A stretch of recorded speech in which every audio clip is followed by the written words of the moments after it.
Fujifilm Instax Mini 40.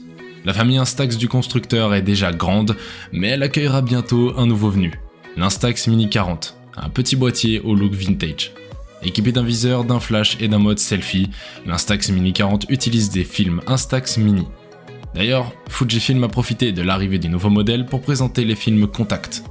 Ces derniers délaissent l'encadré blanc de la feuille pour faire référence aux films argentiques exposés par Contact. Le fond est donc noir avec une typographie orangée. Les commandes se limitent au strict minimum. Le bouton de déclenchement est situé sur la face avant, alors qu'un repose-pouce se positionne judicieusement sur la face arrière. Avec une prise en main intuitive, les photographies sont donc faites dans un cadrage vertical. Pour activer le mode selfie, il faut tirer l'objectif vers l'extérieur. Il devient alors possible de prendre des photos rapprochées. À bout de bras, le petit miroir situé près de l'objectif permet de mieux cadrer l'image. En revanche, impossible de reprendre un usage normal sans éteindre l'appareil et redéployer l'objectif.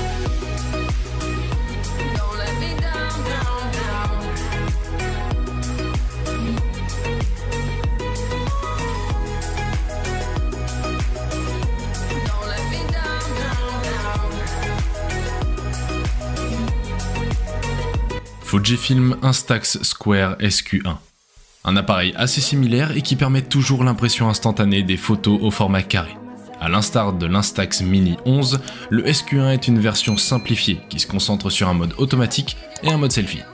A l'image du Fujifilm Instax Mini 11, l'Instax Square SQ1 est instantané, simple à utiliser et qui répond assez bien aux attentes. Son mode selfie est efficace et permet de bien réaliser ses autoportraits, seul ou en petit groupe. Comme pour le Mini 11, nous déplorons l'absence de contrôle permettant d'ajuster l'exposition qui aurait évité des photos trop souvent brûlées. Aussi, même si l'appareil fonctionne bien, nous pensons qu'il est tout aussi envisageable d'acheter un Instax Square SQ6 qui, sur le même segment, propose des options supplémentaires comme un retardateur ou encore la possibilité de couper le flash.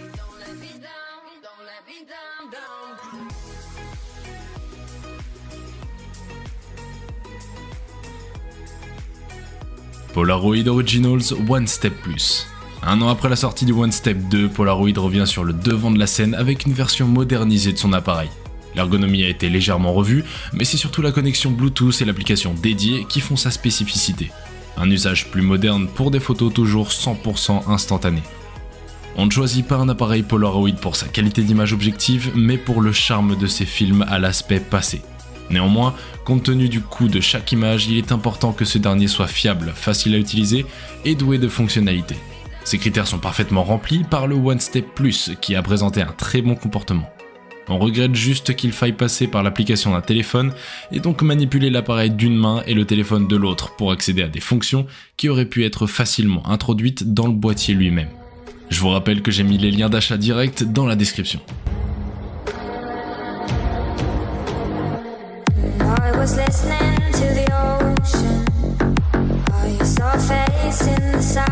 Fujifilm Instax Mini 11.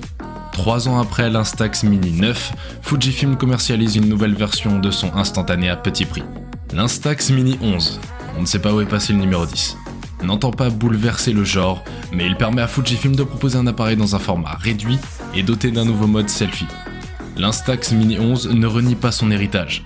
Fujifilm ne bouleverse pas ses codes et propose toujours un appareil instantané à la bouille arrondie. Le Mini 11 a néanmoins été légèrement raboté et est à présent un peu plus compact que ses aînés. Les différences sont ténues, mais c'est toujours un avantage pour le transport. On regrette tout de même l'absence totale de réglage pour modifier l'exposition, le charme des photos surexposées ayant ses limites. Néanmoins, même si l'appareil remplit parfaitement son rôle, on ne peut s'empêcher de penser qu'investir dans un Instax Mini 9 est tout aussi pertinent.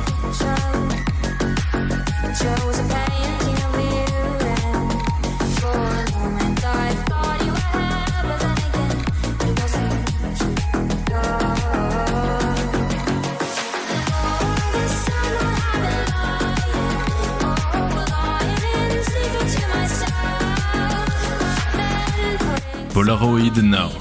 Pour surfer sur son aura, Polaroid Originals commercialise le Polaroid Now, un instantané avec une bouille amicale et une ergonomie simplifiée. Avec son design arrondi, tout est fait pour que le boîtier soit le plus attrayant possible et que l'utilisateur puisse s'en servir sans se perdre dans les réglages. Pour cela, le Polaroid Now est à présent doté d'un autofocus qui évitera de perdre de précieux clichés.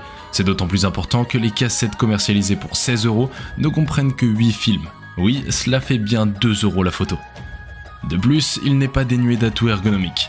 Certes, comme souvent avec ces appareils, les fonctions sont réduites au minimum. Néanmoins, on apprécie de pouvoir recharger l'appareil par micro USB. La batterie de 750 mAh est annoncée pour 120 clichés, soit 15 paquets. Le Now dispose d'un flash que nous conseillons de laisser activer par défaut et qui est débrayable manuellement. Il possède aussi un retardateur qui décale la prise de vue de 10 secondes.